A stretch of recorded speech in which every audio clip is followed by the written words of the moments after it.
Welcome to another episode of The Sacred We, the number one podcast that goes into sacred relating. You might be asking, Mike, what is sacred relating? It's a relationship that is so juicy and delicious that it has people stop in their tracks when they see you in it, wondering to themselves, wow, look at them. They are so in love. What do they have that we don't know? We're going to give you all those tools, those principles in this podcast that Courtney and I don't just know and regurgitate. We live it, we breathe it, we practice it.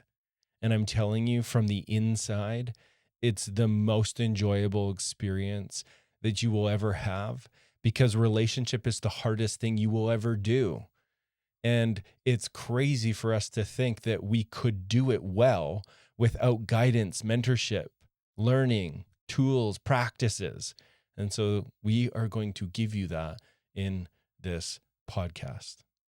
What we're going to talk about today is a pain point that's littered in so many of the relationships of our modern day culture. And that's why couples wait too long to get help and support. We're going to be hitting 3 key points today. And that is, number 1, the cultural myth that you only seek help when you're in crisis. Number 2, how couples normalize disconnection over time. I know I've heard this statement, that's just how it is. And number 3 is why strong couples invest in their relationship before collapse. Bringing in the help and the support when things are good to make them great. That's what we're going to dive into today. Pushing against the place where we were modeled a certain way of being from our parents. Not bad, not wrong, but maybe not the best. Maybe not the most helpful for what we actually want as adults. The cultural messaging of, wow, just, figure that one out on your own. Or, oh man, something's got to be wrong if you go and get help and support. We want to challenge that in today's episode, because let's look at it this way. There's so many places where people are emanating greatness. Let's think of musicians, actors, athletes, whatever the subject. If you look at the ones that represent the most amount of mastery, every single one of them have high-level experience support, coaches, therapists. So why would we be any different? How could we expect to do the hardest thing in life, which is relating with another human being that's different? How could we do that on our own? Isn't that why you're listening to this podcast? Because some part of you knows, oh yeah, I don't have this all figured out. That's why Courtney and I have help and support. This is why we teach this, is it keeps us in the practice of it, of learning, being forever students so we can do it well. If you've been in a position where you know you want help and support, but you haven't known how to ask or invite your partner into it, there's a bonus that we're going to give later on in the episode. Make sure you stay till then. We're going to give you the template of how to approach your partner, what to say to them to give you the best odds or chances of them saying yes. One last thing before we dive into today's conversation. Courtney and I have been doing this for years now, and it's free. It's always been free. We want to keep it free. Our ask in return is, if you get value out of this that's meaningful to you, please just do us a favor by giving it a 5-star rating. Hit like, hit subscribe, hit the bell if you're on YouTube. This feeds the algorithm the information of, hey, this is good, people like it. And then they send it to more people. And then the couples who want to work with us more intimately in our 2-to-2 container and are in our other offers, that's where we make our money. So please, we'd be so grateful. Do one of those things. Feed the algorithm. Get it to more couples so that we can be doing this work ultimately together.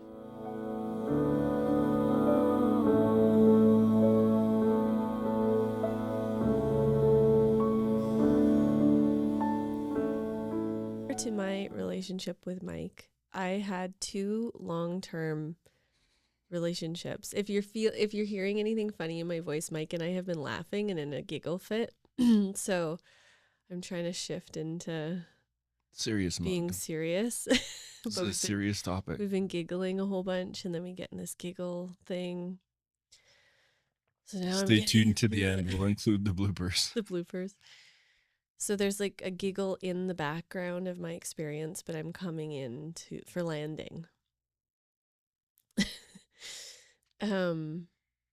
So prior to meeting Mike, I was in 2 long-term relationships, and in both relationships, we did not get relational support and didn't reach out for support for quite a while into the relationship. In my first marriage, we were together 10 years, and really it wasn't until the last few years that he started getting support, that I started getting consistent support.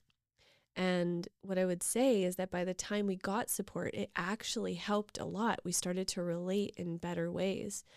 But we also had grown so far apart and hadn't really deepened into the connection through having support. So by the time we got support, it really felt as though the relationship was done. Now, I'm not saying I was meant to be in that partnership, but it would have been interesting to see what would have happened if there had been support right from the beginning. And in my next relationship, a similar kind of thing, that we didn't really get to the point of getting support until the patterns had gotten so crunchy that then there was lots of piled up hurt. And again, I'm not saying that I was meant to be in that relationship, but it would have been interesting. I feel like the arc of the relationship would have looked really different if we'd gotten support sooner. And in both of instances, there was a lot of resistance, in my experience, from my partner in wanting to get support, because there were a lot of ideas about what that would mean, and a lot of fear and many different layers coming up for them. And one of the things I was so excited about when I met Mike was that right when we started to right at the beginning of the relationship, a month or 2 in, we started getting support. We went and got support right away. I had been praying for that in partnership. And what I found is, instead of the relationship going through this arc of inevitably more and more issues or crunchy places that got worse and worse, instead we've been on this relational arc of things getting better and better and better, and addressing things right away and moving through them, and there being more and more love. And this has made me curious, and we watch couples in this, about why is it that couples wait so long to get support, and what's going on in couples that makes them not choose or think that support would be an option right from the get-go.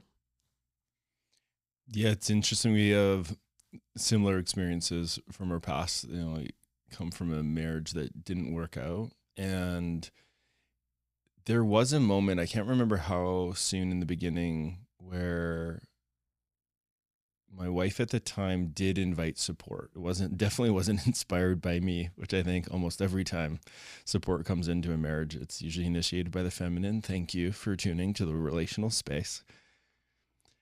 We went to receive the support, but what happened for us was something very unique when I reflect back. We went to support, I showed up for it, and I didn't have awareness around coping strategies, trauma. I just was oblivious to all of that. And so I just showed up being myself, and I danced circles around our support. And what I mean by that is, I was so oriented around my experience and my needs that whenever I would respond to her questions, I remember it would always defer back to where she wasn't meeting me and why she should do certain things that would satisfy me to feel better in the relationship. And I remember I didn't notice it or feel anything at the time because I was so numb. I didn't know that at the time. But I was numb in my body, and her feedback was, Mike, I have never met anyone like you. The therapist is what she said to me. And inside I thought, thanks. Nice. I took it as a compliment, because it literally landed as if, oh yeah, I'm unique. Amazing. I didn't understand what she was really saying to me is, I'm not actually even emotionally available for the relationship. I was so in my little boy. I didn't know that. And the support stopped there. We never saw support again. My imagining that it just seemed hopeless if I was so in a grandiose story, which is just trauma trying to protect me. I wasn't even available for it because I was so in a story of me. And I know that pattern in you. yeah, it's a stubborn pattern. It's very good at weaving stories and being very convincing and talking itself and others. Very good at talking others into what it sees. And talking people out of their own experience. And oh yeah, totally. That makes so much sense where people can abandon easily. Mm-hmm. You're very convincing. I'm very convincing. And to a detriment, there's a gift side of it of really amazing leadership. And then there's the shadow side of it, which is control unconsciously at that point. And inevitably, you fast forward 7 years through that relationship and it ended. And now looking back, of course it would. We didn't have support. We didn't have the resource that could bring us through the blind spots of the relationship that are inevitable in any relationship that's intimate.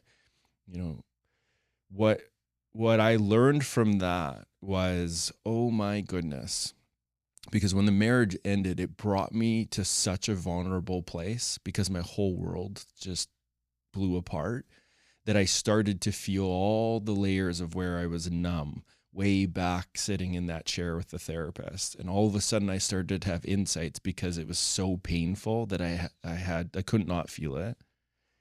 And I made a promise to myself that I will always get support because there's things that I just don't see. I have blind spots.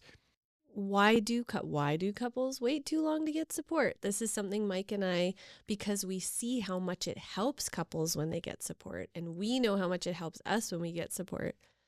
This is something that we have been so curious about because it is a very common thing that people will reach out, right, to be supported by us or as friends, community members, not until it's so painful and so bad that they can't not. Right? It's waiting for that point. One of the things that I often think is so interesting too, is it can be quite common for me as a therapist that I'll have a couple or an individual show up for a session and they'll say, it was a really good week, so I probably don't need a session. And this is such an interesting thought that when we do work is when we're struggling. But what's actually super interesting that might surprise all of you is we can do the best work and grow the most and repattern the most when we're not struggling, when we're in goodness, when we're feeling good and resourced. If you and your couple are feeling connected and you come into a session to work on a deeper piece, that is actually going to be easier and more is going to transform if we come at it from that place of resource versus if you come in and you're in crisis and you're already so hurt and so upset with each other and in crisis. Now, of course, it can help then too, but there's a lot more to unwind and a lot more crunch, and it's harder to repattern and grow when we're already in a state of crisis, overwhelm, and stress. And yet our culture has sent this idea, and there's this pervasive idea that it isn't until you are in crisis or struggling that much that then you reach out. Which is interesting because I think there's so many different versions of this where I'd say there's a lot of couples not getting support because they are not even knowing support would be helpful. Like, I actually believe that. When I think of me and my last marriage, I didn't even know that would be a wise thing to do because it's not what was modeled in my home. When there is challenge or difficulty in the day-to-day, my parents didn't get support. So that's not in my template. Culturally, I'd say the same thing. Lots of people struggling in our culture, and there isn't that encouragement. Oh, yeah, let's bring in support. Let's go do that. I think there's that version. And I think there's the other version of, which I've seen so many couples in. It's so vulnerable, tender, and scary to be seen in the places that are messy, that there is a dynamic. It's scary to be able to go into a situation knowing that there are going to be uncomfortable things exposed, that our beliefs are going to be challenged. So I know when we go into support, I'm going to be called out potentially. There's going to be places where I'm going to be embarrassed. I don't want to have to feel those feelings. Even to this day, I can watch that part of myself show up. It's vulnerable, it's risky, it's scary.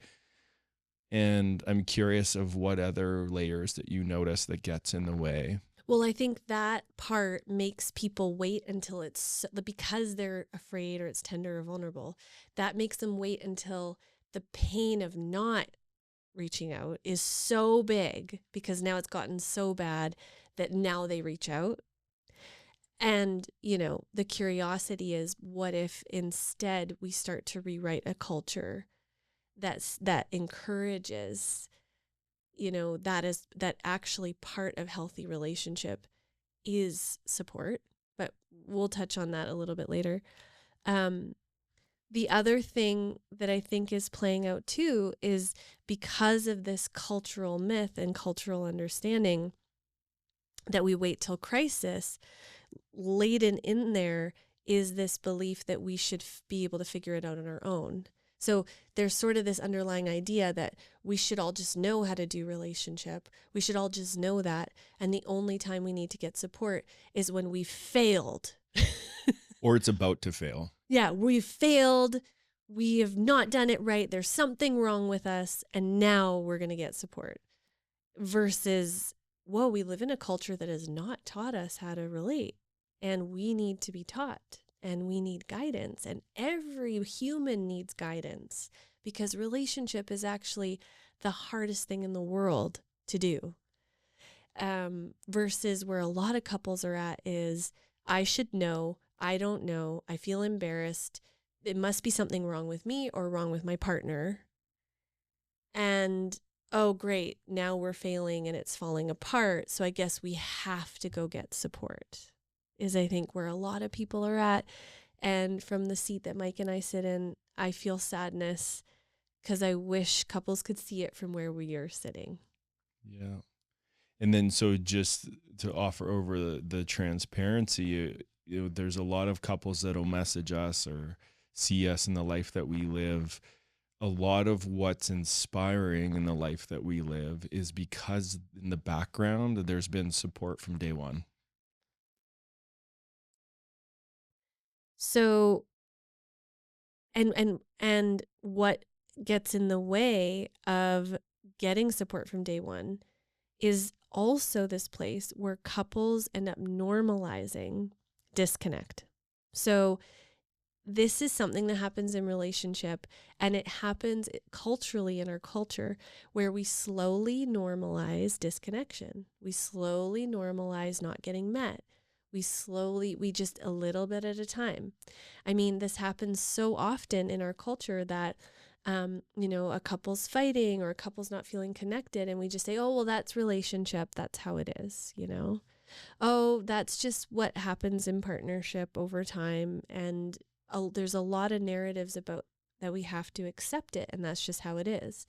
And the thing is, the reality is in our bodies and nervous systems, if we're not getting met and we're not feeling connected, and support doesn't come in to help us move through that or find a way through that to come into more connection, we can't actually hang out with the pain of disconnect for a long time.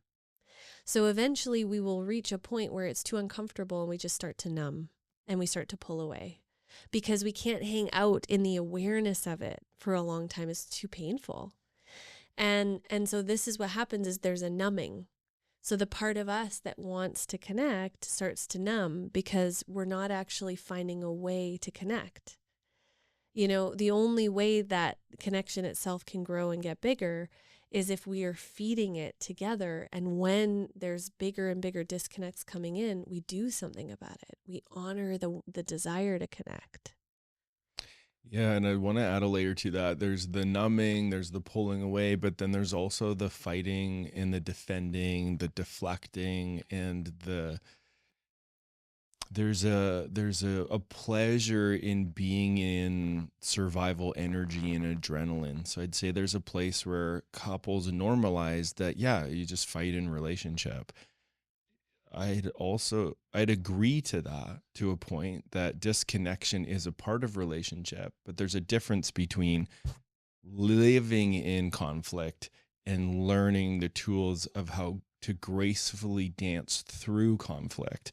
There's a place that deepens the sense of safety in the nervous system, that deepens a bond. And there's a place that couples get addicted to just fight each other.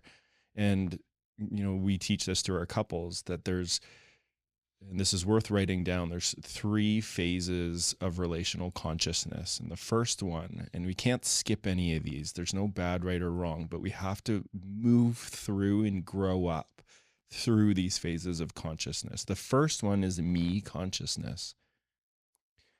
This is all about self, me-oriented, my needs. The second one is you, me consciousness.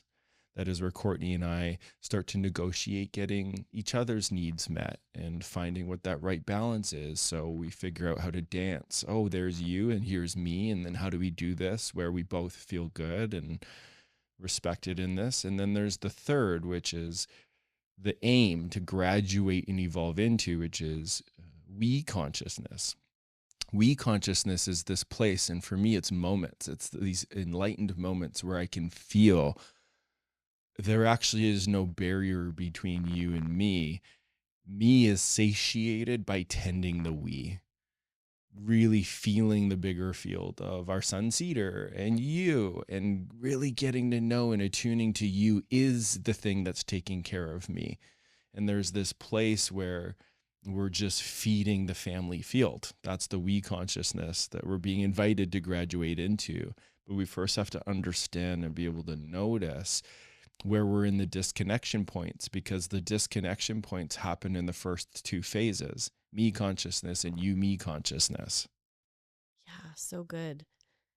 And so, unconsciously too, what a lot of couples don't realize is that their inner child, all of our inner children. So we might want a relationship where there's love and connection and we feel really good together. But if our inner child has a story inside, people don't show up for me, I'm not worthy of love, when I ask for my needs, they won't be met, and we have these stories that live in our body, what will happen is unconsciously our inner child parts want to prove those stories right. It's part of the way that our system works. So unconsciously, our inner children want to play out the story of I'm not worthy, you don't love me, you're not going to connect with me. And they're actually going to play it out, and they unconsciously want it to happen so that they can say, see, this is what happens to me. And see, this is what you're doing to me, to try to resolve something. But those inner child parts, of course, aren't leading to what we're actually wanting. So the other thing is that a lot of couples don't realize it's their inner children driving the boat. So they're saying that they want more connection and love, but they're actually going down the path of the inner child playing out the wound. And the only way to help those inner children not to ride the boat is we have to come in and scoop those inner children up. And we have to start to learn the tools to actually build connection versus playing out sort of an inevitable path. It's like a river that will just carry us if we don't scoop up those inner children. We recently had a couple that we supported, and this was just such an example of this sort of getting so used to disconnection. Is they've been together over 10 years, right? Struggling, so like in so much pain, for years and years and years and years, not able to connect and not on the same page. And they come in and they're on the brink. She's saying that she wants their relationship to end, and that's what this session is about. And in one session with Mike and I coming in, we were able to bring them back into a feeling of connection.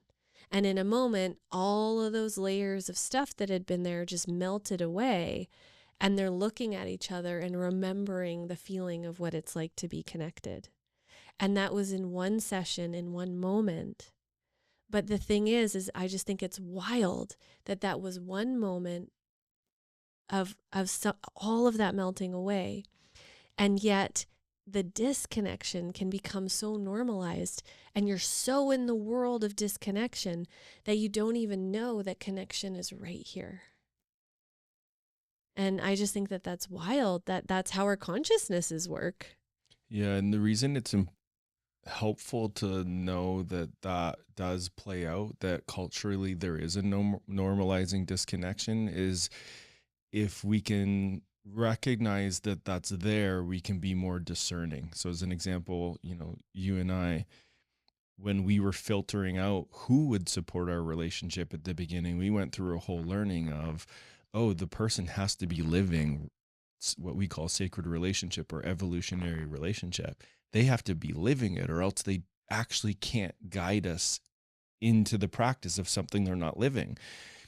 And if there's supports in the field that are hyper individualized or that are single, giving you relationship advice, not to say there can't be good advice or support there, but often the unconscious transference of that little kid part, that part that hasn't learned how to be in life with difference, move through those crunchy places in the day-to-day life, in the sharing of just gnarly tasks, that parenting and laundry and dishes, the things that really test us as a human being. If that's not the support, then there will be a transference of the disconnection. Oh yeah, you know what? You need more boundaries. Oh yeah, and I've been there. Oh yeah, you need more boundaries. You need to communicate your no and da da da da. And it's inevitable that that does lead to more disconnection because it's not rooted in the tending the bond. And this is why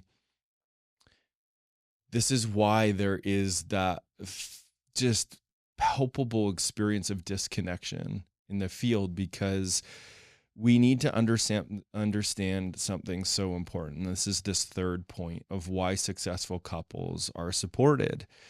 When I think of you and I, we knew from past relationships that if we don't have support, it will most likely inevitably either just feel really far apart or dissolve or not thrive in the way that we wanted it. We want to thrive. That requires support in the beginning. And where I feel this is easy to understand is if we look at professional athletes, if we look at famous musicians, they all have support and have always had support right from the very beginning of learning the thing. Singing lessons, or if it's a hockey player, they go to they go into their hockey lessons, they go through and they develop into strength and confidence and skill. And the most skilled ones, they just get higher and higher levels of support.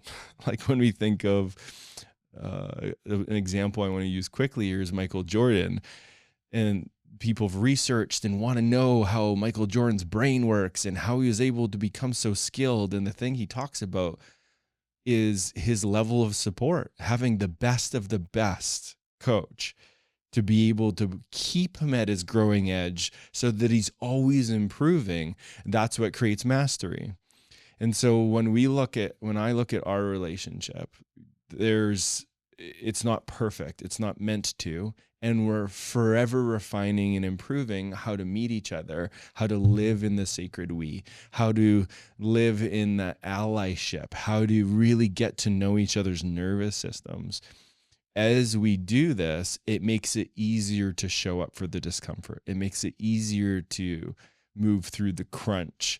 And I'd say this is something that we're now just discovering in our culture, that the ones that we see thriving relationally are the ones that are doing the practices when no one's looking, the ones who are really getting to know each other's past and history, so that there can be a caring, kind, compassionate energy to help rewrite the story where the body feels safe. There's a desire to lean in and not disconnect. And I'd say this is why they're the couples that really thrive, the ones that look strong and look out into the world and see where this is true. There's some couples that just, no matter, like, it's maybe hard to distinguish why they're so attractive, but there's this quality that pulls your attention of, oh my God, look at them. It's often from this place of, yeah, they're doing work. They're getting help. They're getting support. And not just because of a crisis. They understand that's what creates that feeling of. Well, health. it kind of blows my mind actually that we would think that something as big as intimate partnership, The hardest thing to do on the planet. it has been named as the hardest thing as it is that there is to be a human is relating with another human being. So the hardest thing to do, that we would be able to venture into that and we would just know what to do and would not need support. And I want to back us up a little bit and just think about how for most of our history as humans developing, we lived in villages. There were elders, there were medicine people, there was always people around offering support. There would be templates and rituals and initiations that would teach us how to be and what to do. And then now we are in these kind of silos, right? These couple silos living on our own, most of us, and we're trying to learn how to relate. And then we think that having other people come in and support us means there's something wrong, versus that actually is what health looks like. We need other nervous systems to come in and support in crunchy places. That's part of being human. Part of being human is we need other people's mirrors and reflections to help us see ourselves. It's part of being human. It's not something wrong with us. And if we figure out what's wrong and we fix it, then we won't need it anymore.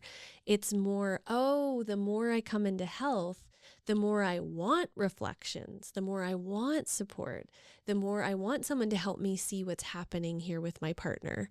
And it's amazing to watch how, for Mike and I, often when there's that place that we keep getting stuck, it really is just having another nervous system come in and be there with us and be there in the moment, reflecting back, giving guidance. It's really helpful if it's a really skilled, person, that then something that could become so gnarly and become a big story in our relationship now shifts and transforms. And that could have been a sore point for the rest of our relationship. But it blows my mind. And there's almost this level of naivety, I'm going to say, with a lot of kindness in us as adults to think that we should just know how and figure it out on our own. There's a naivety to that. And I often feel that some of this is because, developmentally, when we're teenagers, there's a time where we are meant to think that we know everything and that we can figure it out and we can do it on our own. And there's sort of this time of development. It's like toddler time, teenage time of I know, and I'm going to do it my way and I can figure it out myself. And that's a period of time. But during that time, hopefully, we also have adults who are holding space and a container for us to go through that phase where they're still buffering the world around us, right? Because really, the way to fully integrate and become an adult is then we come into the humbling of, I'm a human. I need help. I actually need help all the time. I need other people. I need other people to see things for me. I often think it's so interesting when Stan Tatkin's things that he says is that love makes us blind. And so he recommends that you don't commit to a relationship without asking the people in your life what they think about that. And I would say if you're having a really big relational crunch with your partner, go and bring other people in and get them to see what's happening, get them to see, because we can't see when we're in it. Yeah. When we're in our own story and our own experience, it's so difficult to see the full picture of it. That's the thing that I cherish the most out of being supported as a human being. We have a podcast, The Sacred We. We teach and support other couples. My ego sometimes thinks, I've got it. I'm the guy that teaches the thing. I think I can retire my support.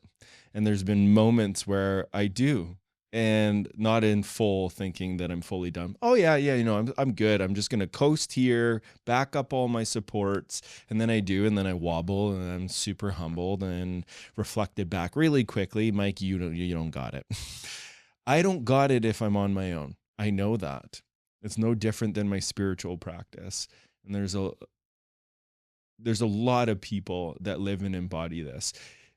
Disconnected from God, the little self will try to prove that I've got it. And that's where things go sideways. But connected to that spiritual power, God, universe, whatever you want to call it, higher self, that's when there's the deepest felt sense of connection for me. And that's no different in our relationship. It's making me think of right now a reflection point I had this morning. I opened up my Date with Destiny journal, which is this thing that Tony Robbins gives all of his attendees. It's a 6-day submersive experience. And one of the sections is on relationship. And he has us write these 3 circles and just intuitively draw these circles of how well do you think you're doing in these 3 categories. One is self, one is relationships, and one is work. And he says there needs to be a real harmonious balance between those 3, or you will not be enjoying your life. That's just so what mine years ago. This was years ago when I went to this event. I looked at it and work was the biggest. There was a tiny circle around self-care or self. And then relationships was just this dot. And that was at the time right after a divorce. That was, I had depression. I had contemplated suicide. And then I looked at that, how small that relationship circle was.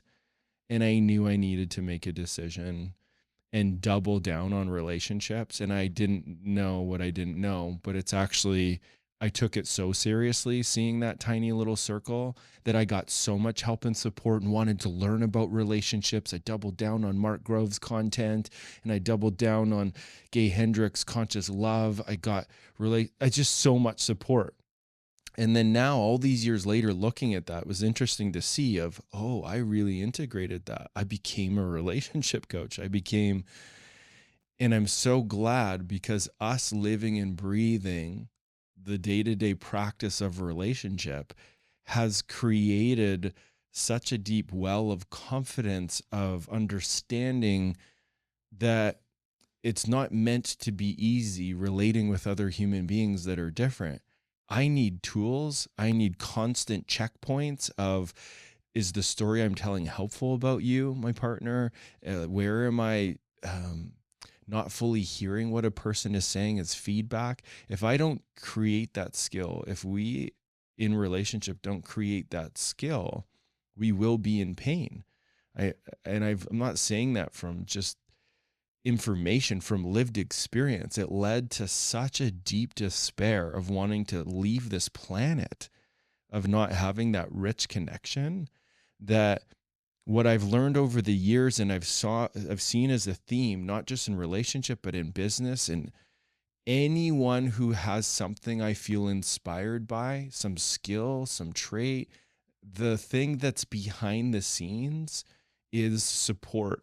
Not when the crisis happens, it's to prevent the crisis. It's to stay in contact with what helps me stay in the practice of my growth edge, so that I'm evolving into who I say I want to be.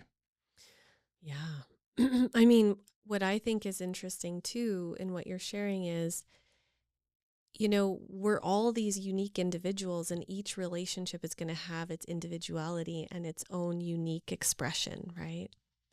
And there also are, just like nature, there's a sacred template or a way that a tree grows, or that a fern grows, or that and so and there's something about honoring that there's a sacred pattern that a mentor or a teacher can help us attune to, and balancing that with, and us finding our own unique way. And what I'm describing here is actually the sacred template of growth, of learning, of evolution, of being a secure human.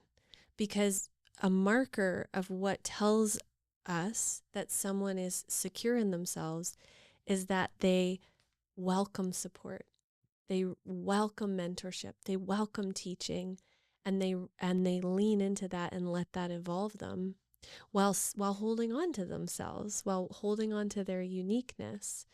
And so, for us, support actually, in a way, has nothing to do with the pain or crisis even. Yes, there's moments where that's why we're there or what we're looking at, but that's actually not what support is for us. Support is health. Support is thriving. Support is loving ourselves enough that we're going to lean into the sacred pattern of mentorship and teachership and guidance and eldership so that we can follow this sacred template of relationship. Brings me back to this phrase that I find so helpful, and that is, smart people learn from their own mistakes and wise people learn from other people's mistakes. What I have found is if I just try to do the thing only on my own, I love doing, you know me, I love doing things on my own. I don't want people intervening, getting in the way, because I like that figuring things out. And there's a place, if I don't let support in, I'm actually preventing my development of strength, because there's places that are expedited if somebody mirrors and reflects to me something I don't see that might take me 10 years to finally see. But if someone says, hey, Mike, that was a bit harsh, or hey, Mike, maybe that story isn't true about Courtney. Maybe challenge that, because what I'm seeing is this and this and this, and how much she is looking at you and offering over softness. And it looks like she really does care. If I'm in some little part that thinks, oh, she's this and then this, she's mean, and the criticism and all these things, if I just keep living in my delusion, that's an underdeveloped part of my brain, I'm not going to feed the place where what I'm looking for, which is connection. Like, I'm just not going to, because I'm just going to wait until I make a mistake and it's big enough to then go, oh. But if when we bring in support regularly, when we watch the couples, this is where I really see the evidence, because it's one thing for us to have our experience, but to watch the couples that thrive the most in their lives, it's the ones that are most regularly in contact with our signature program, with the 2-to-2 work, because there is a resource that's being fed into it consistently and regularly. So then it just is more easeful to move through those places because they're not in it alone. It's my favorite part of what we do is watching when couples are spiraling out, spinning out in a place, and we come in and just like magic, the world changes. You know, I had a client just the other day say, wow, I've been walking around with that one for 20 years. And just like that, it's completely changed. And that's the coolest thing. And I just felt like that sums up why I love getting support and learning from masters, you know, why I love learning from elder masters, you know, because it's we get brought into a whole new world. And that's the gift.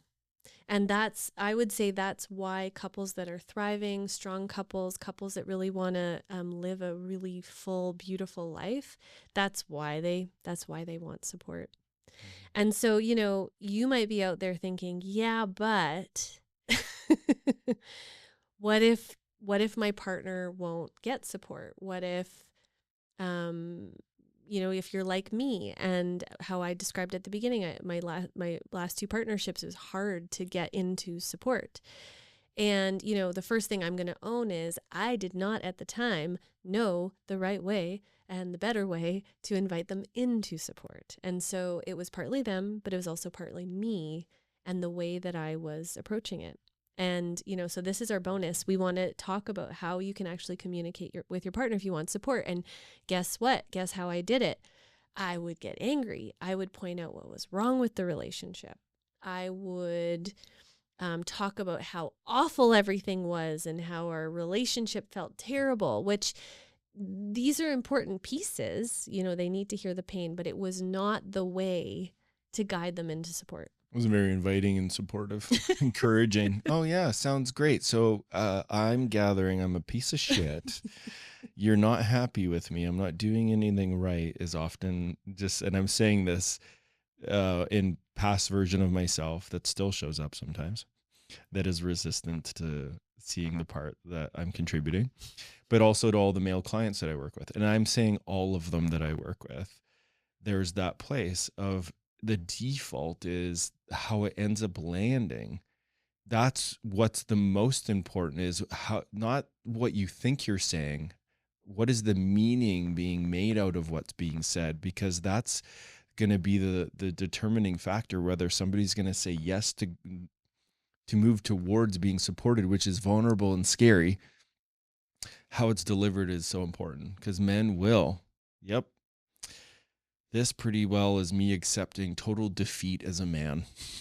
And so often the woman, if you're a woman listening, you're probably going to be the one to have Not always, but not always, but through odds and percentages of what we've seen, quite often, because often, I'm not going to go huge into it, but the feminine is biologically designed to be scanning the field of connection and whether there's harmony. Another episode on the depth of that. But that's why it's usually the feminine. And yes, there are cases where the men say, hey, something's not okay here. And so whatever your orientation in this, how this conversation led is really important. What would you encourage if somebody's sitting there and they've got these insights and these ahas, they know deep in their bones, oh my God, yes, we're not at crisis, we're on the edge of crisis, we don't want to get there. Or even, oh man, we have accepted too much disconnect. Yeah, and can feel what could come from starting to be in the practice of receiving support, to make things even better. Or even you might be sitting out there going, I love our relationship. It feels so good. Ooh, we could get support and it could get even better. Even juicier. There's whole lands we haven't visited.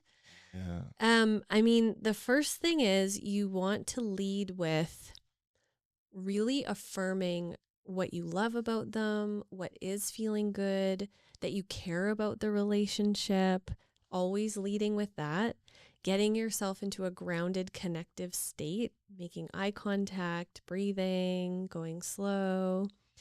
And then you want to say from we language, we call this we language, I would really love it. I have the sense that we could really benefit from going in and getting support.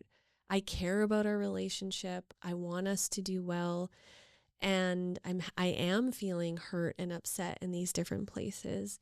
And I'd love for us together to work on the relationship. And so really speaking the we language, not you and not I want, but we together is really important in this. And then the other piece is to really come in and, if you can, own some piece that you're contributing. So I know that I've been getting really triggered into my pattern that's from my relationship with my dad, and it makes me do this. And I would like to go in and get support with that because I can see how it impacts you.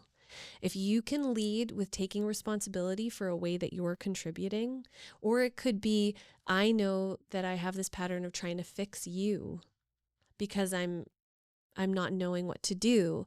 And I feel like it would be really helpful for us together to go in and get support because I want to know how to do that different.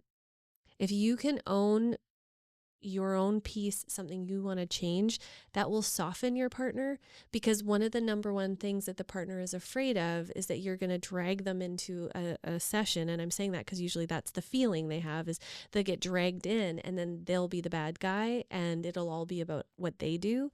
But if you lead with, this is what I want to change, this is what I want to learn, this is what but I need to do that together, that is going to mobilize them, be more likely to mobilize them.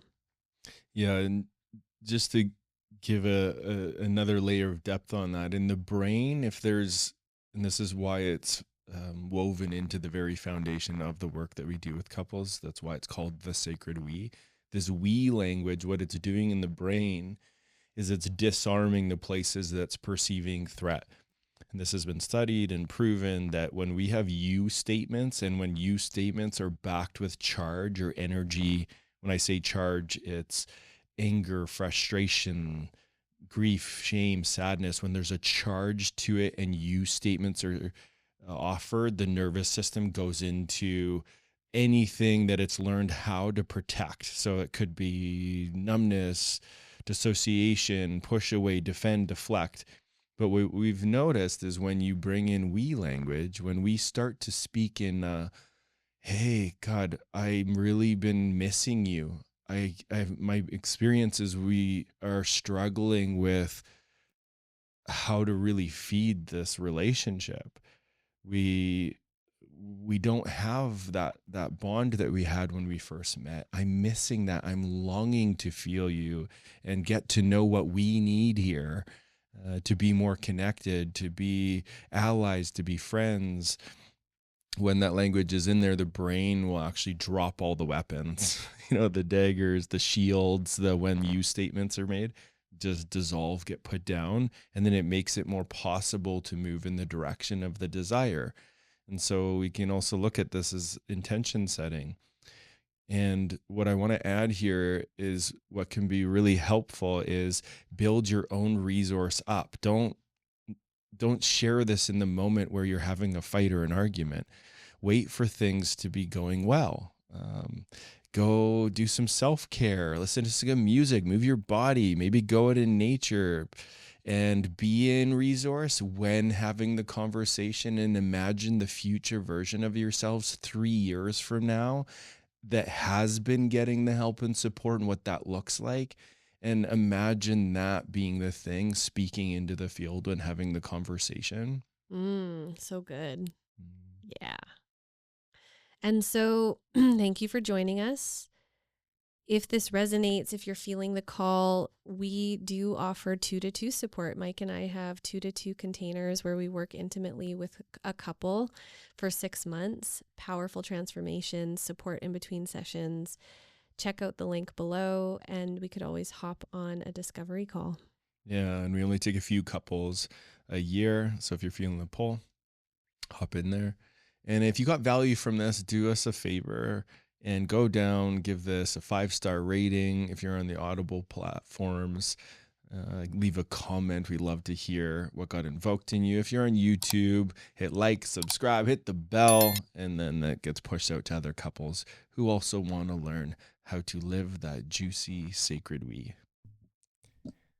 Now, if you want a good laugh, stick around for some bloopers. I had 2 long-term relationships before my... Courtney's been married before. Twice. Just only she's one been married only one technically. Twice. Trust me, she's had a lot of marriages. That would be really funny.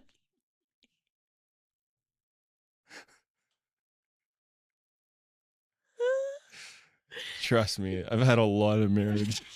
I know what I'm talking about. I've done marriage many times. That's good. That's a good one.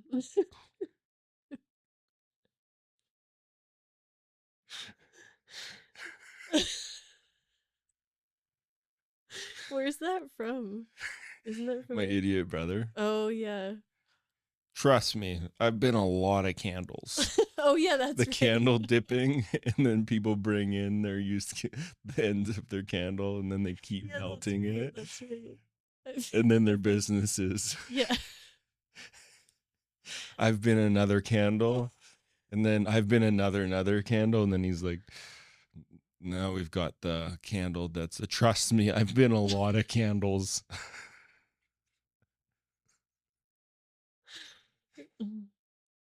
Yeah. Before my relationship with Mike,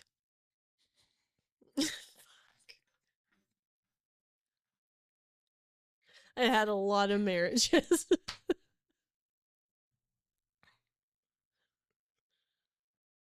So you better listen up. Like I'm experienced. Most marriages out of anyone you've met. Oh no.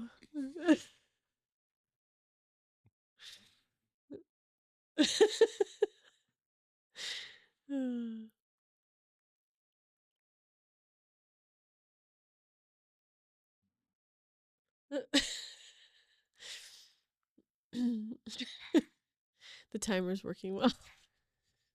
It's keeping us on course.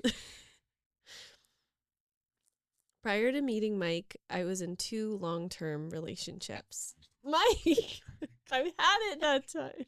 No, I didn't. I didn't. Okay, go. Are your 20 seconds back? Thank you. It's a long time.